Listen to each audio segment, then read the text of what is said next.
So we're going to talk about some differences in the DD waiver and the CCC plus waiver.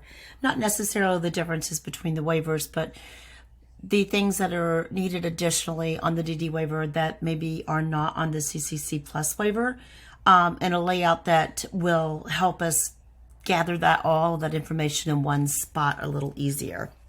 So from here, we're going to go to DD waiver.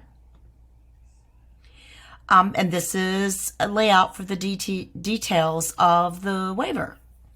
So Mickey Mouse, we can see his plan of cares are up here.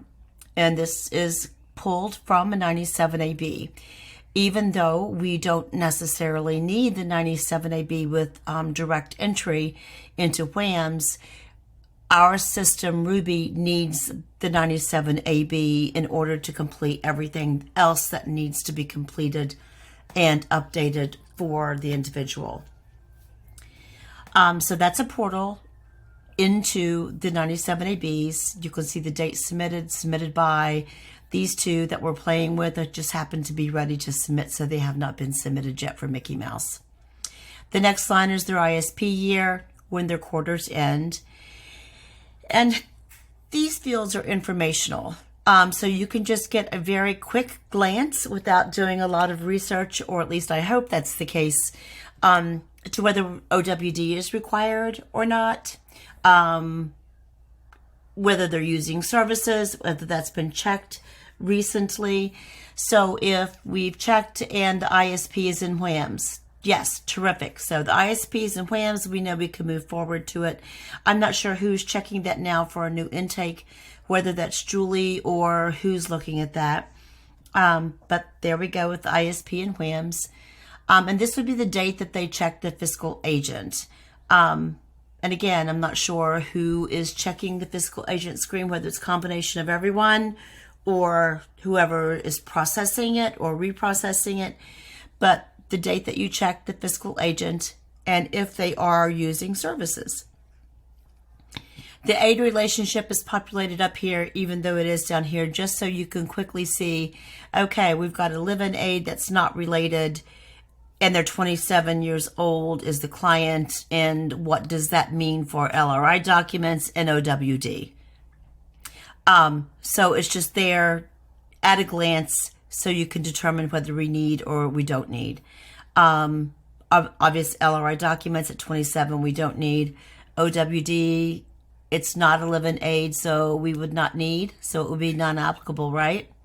Or it would be a yes or no if we do have it. The next section are outcomes, and this is where you would go, this screen is where you would go to input the outcomes for an individual. And I know that we're going to have issues when it comes to the last quarter. If the authorization year has been already submitted, the outcomes won't populate over onto the quarterly report. To solve that, I believe we're going to have a table just for outcomes, so we can have more than one at a time. And I'll get to that within the next 30 days before it becomes prevalent that we need it. But that's where the outcomes will go. And when we list the outcomes in here, we want to just, number one, type out the outcome. Give a couple spaces. Number two, type out the outcome. Give it a couple spaces and so forth. I don't want to hit the return button to go down to the next line because that will force the quarterly report to be on lots of different pages instead of just as minimal space as possible. The next section is a support team, and it talks about the primary caregiver, whether they're paid or unpaid, do they live under the same roof, what's the relationship, all the things that matter to you when we're trying to get a plan together for someone. And then, of course, the dependencies.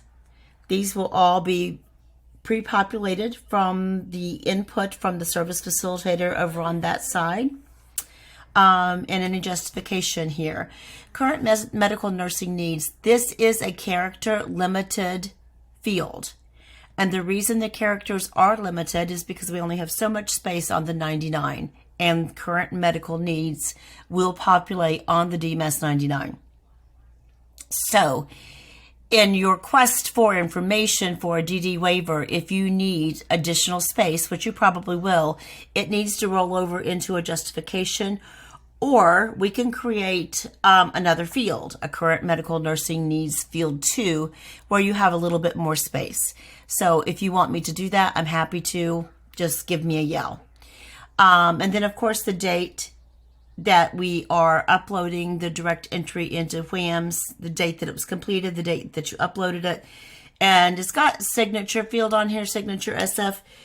It's going to be actually signature for the client, but I put that in there as a reminder to me that we still need to deal with a way to capture. We still need to deal with a way to capture the signature of an individual on the part 5, so to speak. But that's not today. That's another day. But that's my reminder to do so. Hope that all makes sense.